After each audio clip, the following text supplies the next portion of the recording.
Um, okay, let's see what else we got here. Explain Jack Sully Jack Sully a little bit. He's the main character. Actually, his brother, who's not really recognized too much in this movie, besides that he dies, his brother dies. He's the guy with the PhD, all the knowledge about the Navi, or the Navi, however you want to pronounce it. And he's got all the information about them, and he's supposed to control the Avatar. And these avatars are mixed in with both of these DNAs. And so there's kind of like set up to a specific person. So once Jake's brother dies, he's kind of the guy that steps in his place, steps in his shoes to control this Avatar. And like I said earlier, he's an ex-Marine. He has no idea what the Navi are, where this land is, how to speak their language, anything about them.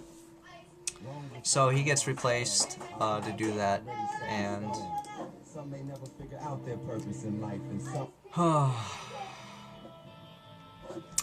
so what else do I gotta say? He gets picked up and saved by the Princess of the Navi, and her father is the clan leader. Her mother is the let me turn the music down a bit. Is like the psychic of the clan, and they know that he's not a true Navi guy. He's controlled somewhat, and he's like the human, or AKA they call him the sky people, because they have all these airplanes and all this technology that flies. And so he gets taught all this stuff. He fits in with them, and he's the only like non-scientist guy. He's an ex-Marine or a warrior, and so her job, the princess's job, is to teach him about their ways, teach him how to fight, hunt, fly, bond with the earth, and whatnot. And so we got Jake Sully here controlling this Avatar. He's paraplegic, and so he loves, he loves his legs that he can use as his Avatar. Like the very beginning, he gets to control it, and he just runs off, just does his own thing, And so later on, Sigourney Weaver's character tries to teach him all the ways and like what he's supposed to do. Norm helps him teach with the language, along with the actual Navi characters, teaching him how to speak their language, how to hunt, what to eat, and all this jazz. Like it's like a tribe kind of thing he's learning. And he falls in love with the princess. I think her name is, what is her name? Natri, I think you pronounce it. And so he becomes one of the actual tribe members within their family, and the military wants him, to find something that the Navi want, to trade with, to get him out of that land. And there's an epic battle at the end that I thought there could probably be two separate movies. This movie is 2.5 hours long, and it got a little bit, long near the end, where I thought they could have had a second movie, just like Pirates of the Caribbean had the end of the second one where they're trying to get Jack Sparrow out of the Kraken or whatever, and they ended it there.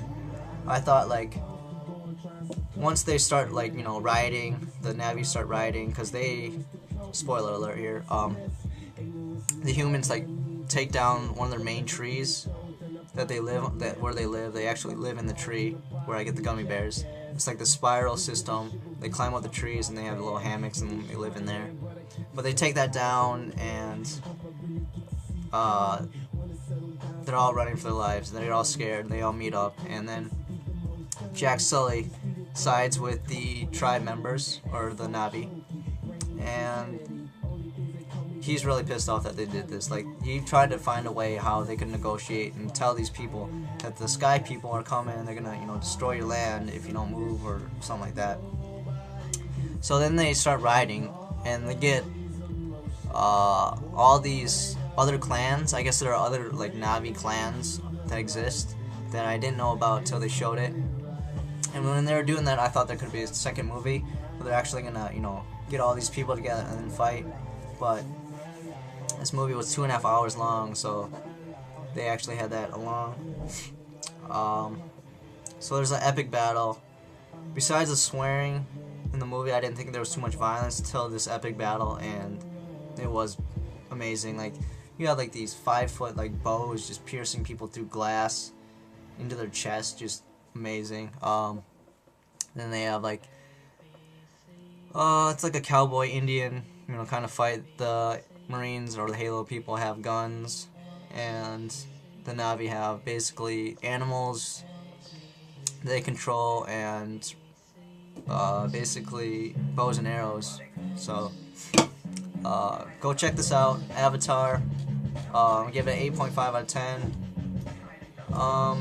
I guess my other friend that I went to the movie, he said it was like Fern Gully, where they have to, you know, there's like big force that these creatures or fairies and this drunken human or something like that are trying to protect from, you know, the construction or whatever.